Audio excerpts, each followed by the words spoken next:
Respected teacher, मेरा नाम रामन है। मेरा टॉपिक है रिलेवेंसी ऑफ सीबीआई। केंद्रीय जांच ब्यूरो की जो प्रासंगिकता है वो हम कैसे देखेंगे। तो जो कि मेरा सिनॉप्सिस है, इसके लिए हम introduction of CBI, Santhanam committee and recommendation है, motto mission of CBI, how to function of CBI, provision private information, the conviction rate of CBI, controversies in case है important है, factor understanding of CBI, function of CBI, CBC to oversees the CBI present scenario, criticism है, जो भी challenges हैं और suggestion, और इसके बाद conclusion। तो मैं स्टार्ट करना चाहूँगा इंट्रोडक्शन से।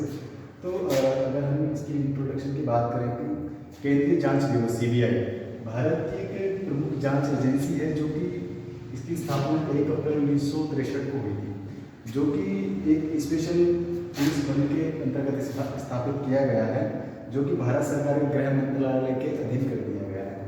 तो अगर इसके हम ऐतिहासिक पृष्ठभूमि की बात करें तो द्वितीय विश्व युद्ध के बाद भारत में शुरुआती दिनों में काफ़ी रिश्वतखोरी या धोखाधड़ी के मामले सामने आने लगे थे, काफ़ी चरम पे था। तो ब्रिटिश सरकार को जल्द से जल्द एहसास हुआ कि एक एजेंसी स्थापित करने की आवश्यकता है, जो विशेष रूप से इन निंदनीय और बेईमानी अपराधों को निपट सके। मौजूदा अगर कानून देखें तो इसी प्रकार 1941 में ब्रिटिश भारत सरकार द्वारा विशेष पुलिस प्रतिष्ठान स्थापित करने का आदेश जारी किया गया था, जो रिश्वतखोरी और भ्रष्टाचार के मामलों की जांच कर सके। 1943 में सरकार ने एक अध्यादेश जारी किया था, जिसमें एक विशेष पुलिस बल का गठन किया गया था। 30 दिसंबर 1946 द्वारा स्थापित केंद्रीय जांच ब्यूरो इसकी शक्ति प्राप्त कर रहा है। यह दिल्ली विशेष पुलिस स्थापना अधिनियम 1946 कहलाएगा। बाद में सरकार को एहसास हुआ कि केंद्रीय पुलिस एजेंसी होनी चाहिए, जो न केवल भ्रष्टाचार और अन्य कदाचार के बढ़ते मामलों को संभाल सके, बल्कि धोखाधड़ी के मामलों को भी कर सके। इसके लिए एक प्रस्ताव का मसौदा तैयार किया गया और धीरे धीरे करके 1 अप्रैल 1963 को केंद्रीय जांच ब्यूरो की स्थापना की गई, जिसे हम सीबीआई के नाम से जानते हैं। तो सबसे पहले हमारे लिए जानना होगा कि सीबीआई का काम क्या होता है प्रशासनिक में, कि हम तो इसके लिए सबसे पहले ये देखें, सीबीआई जो है यह भारत में इंटरपोल के राष्ट्रीय केंद्रीय ब्यूरो के रूप में कार्य करता है, जिसके कार्य निम्नलिखित होते हैं। केंद्रीय सरकार के अधिकारियों को भ्रष्टाचार, घोटाले और दुर्व्यवहार से संबंधित मामलों की जांच करता है। दूसरी बात करें तो राष्ट्रीय और अंतर्राष्ट्रीय प्रभाव आने वाले गंभीरों की देखरेख करता है, आपराधिक के आंकड़े बनाए रखना और आपराधिक सूचना प्रदान करना, और सबसे पहले यह कि आपराधिक मामले जो कि हाई प्रोफाइल केस होते हैं उनको इसमें रखा जाता है। रेडी अपन बात करेंगे सीबीआई की, लेकिन अब बात आए कि किन मामलों को सीबीआई देखेगी। तो सबसे पहले ये देखना होगा सीबीआई किन मामलों को हैंडल करती है। सबसे पहले एक कंप्लेंट हम इसको रिटर्न में दे सकते हैं और लिखित में दे सकते हैं, या फिर कोई ऐसे हाईलाइट प्रोफाइल केस है, जैसे कि अखबार में हम प्रतिदिन देखते हैं, like newspaper, social media, journalist. CBI does not take any step based on the people blessed matter, but in some cases can do so. In the case in growing public importance, it is requested by the state। अगर सरकार के चाहे तो उनकी अनुशंसा की उस पर भी सीबीआई जांच कर सकती है। अब हम बात करते हैं संस्थान कमेटी। संस्थान कमेटी की जो रिकमेंडेशन थी उसके लिए सबसे पहले 1962 Lal Bahadur Shastri appointed of the संस्थान टू, तो इसकी कमेटी बनाई गई जो कि करप्शन को लेकर एक संस्थान कमेटी थी, जिनकी एक रिकमेंडेशन थी कि एक ऐसी कमेटी होनी चाहिए जो कि भ्रष्टाचार के अपराधों से संबंधित उनको समझ सके।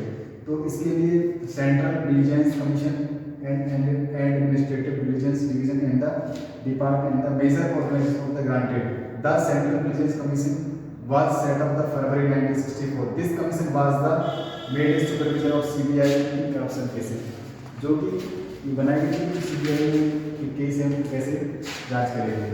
तो सबसे पहले हमें देखना है कि सीबीआई किन मामलों की जांच करेगी। सबसे पहले ये है कि कोई ऐसे है कि फ्रॉड है, क्राइम्स है, या पब्लिक सर्वेंट का कोई कृत्य है जो कि नहीं देखा जा सकता, तो उसके लिए जो अपने पदों पर रहते हैं उनका फायदा उठाते हैं। तो सबसे पहले हम देखेंगे anti corruption.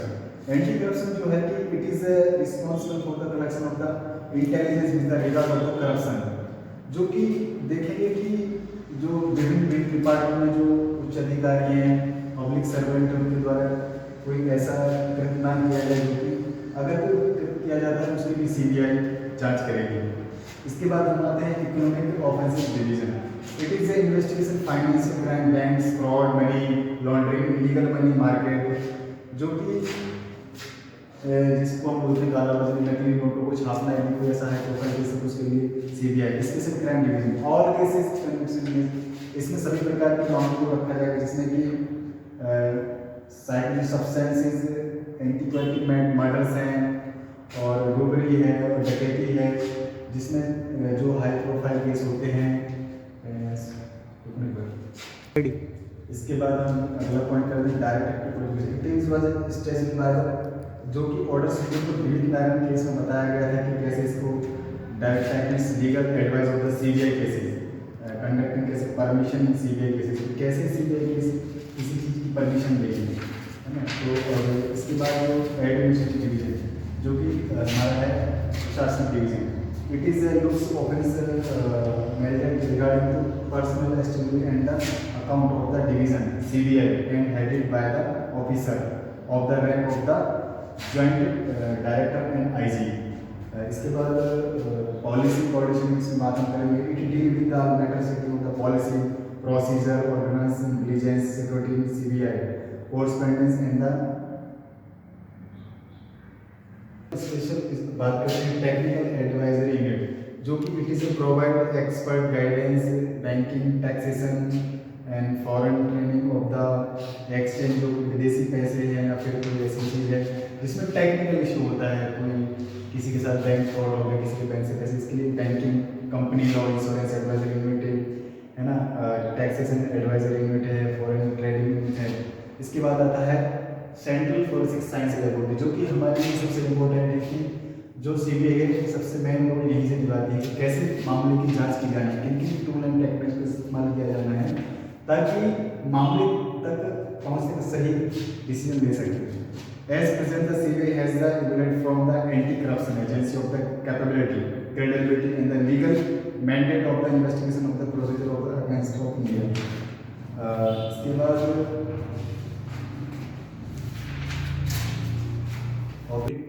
Motto and mission of CBI. अब ये देखेंगे कि मोटो मतलब मिशन सीबीआई का क्या रहता है। आमतौर पर हम देखते हैं कि the agency also role of providing leadership and the guidance of the various police force across the nation, the leadership source as जो कि भिन्न रूप में हम देखेंगे कि ज़्यादातर तो नहीं, जिसकी हम दिल्ली पुलिस विशेष बल है उसके अंतर्गत ही इसे सर्व किया जाता है, जिस जो कि मामलों को देखरेख करती है। इसके बाद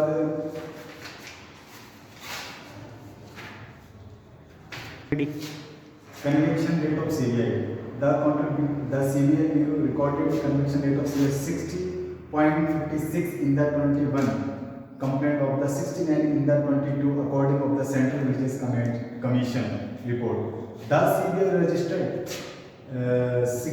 80 case and 67 proceeding inquiry last year, while in the had registered 589 regular cases and 87 criminal inquiry in 2020।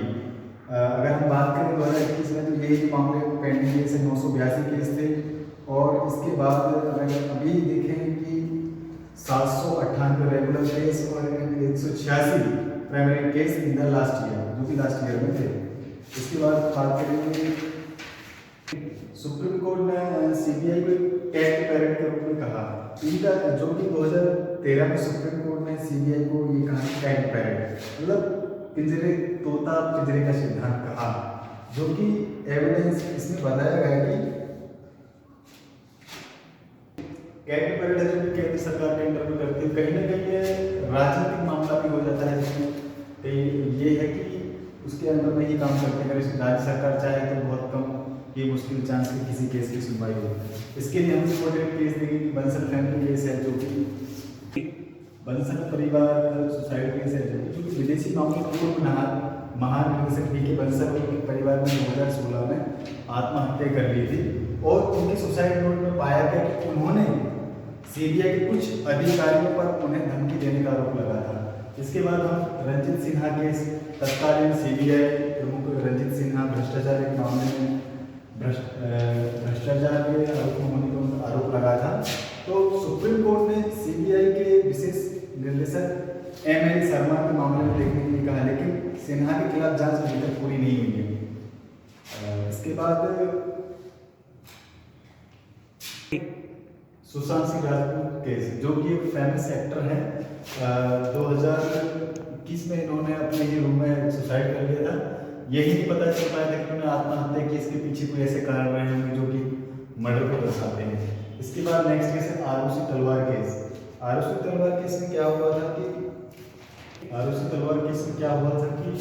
जो कि इसमें क्या है कि डॉटर ऑफ मिस्टर राकेश तलवार, इसमें क्या होता है, लड़की जो रूम में सोती है उसका मर्डर हो जाता है और उसके बाद एक तलवारी पाई जाती है। लेकिन यूपी पुलिस द्वारा, जो कि फेमस नोएडा में हुआ था केस, तो यूपी पुलिस ने अरेस्ट किया और उसे जुडिशियल कस्टडी में रखा और उसके बाद इन्वेस्टिगेशन केस बाद रजिस्टर होता सीबीआई। इसके बाद सीबीआई को केस दे दिया। और इसके बाद जो हुआ, इसमें ग्रांटेड बेल भी दी गई अपराधी को। इसके बाद हम बात करेंगे विजय माल्या केस को। आप जानते हैं जो बैंकिंग से रिलेटेड है, कहीं ना कहीं लोन लेके आज चल ही रहा है। अब हम बात करते हैं चैलेंजेस की। The supreme court of India has the criticise of the CBI calling it is a कैग पैड, है ना। तो सुप्रीम कोर्ट ने इसे क्रिटिसाइज किया है। इसमें अगर हम बात करें तो लूज ऑफ क्रेडिबिलिटी, है ना। तो सबसे पहले एक लूज ऑफ क्रेडिबिलिटी है, लिमिटेड पावर दी गई है। इसके बाद हम बात करेंगे कि लिमिटेड पावर के साथ साथ रेस्ट्रिक्टिव एक्सेस है, एंटी सोर्सेज परमिटेड है। तो कहीं ना कहीं चीज़ें हैं और ऐसा नहीं है कि नहीं होती हैं। इसके बाद सजेशन, अगर हम बात करें कि जो सीबीआई है, डिलाइट की CBI from the administrative control of the government as long of the government of the day has the power of the transfer of the part officer in the choice in the CBI. The investigation agency will not be enjoy autonomy and will be unable to investigate provided statutory state through legislation equivalent to that provide to the controller, auditor general and the election commission will have the maintain of the independence of the institution. Increasing resources of the administrative empowerment with the accountability, give range power created with the union state and the concurrent list of the 7 schedule of the Indian Constitution (CBI). Separate enactment under the Central Bureau Intelligence Investigation Act of the replace DPSC Act। तो ये conclusion की। तो CBI का यही है कि प्रशासनिक विधि में कैसा है, जो प्रशासनिक अधिकारियों के द्वारा जो भी हमारे कार्य किए जाते हैं वो एक कहीं ना कहीं सही तरीके से किया जाए, धोखाधड़ी और ऐसे मामलों को ना किया जाए। कोई हाई प्रोफाइल केस है तो पुलिस अधिकारियों के द्वारा भी कहीं ना कहीं मामलों को सही ढंग से जांच की जानी चाहिए।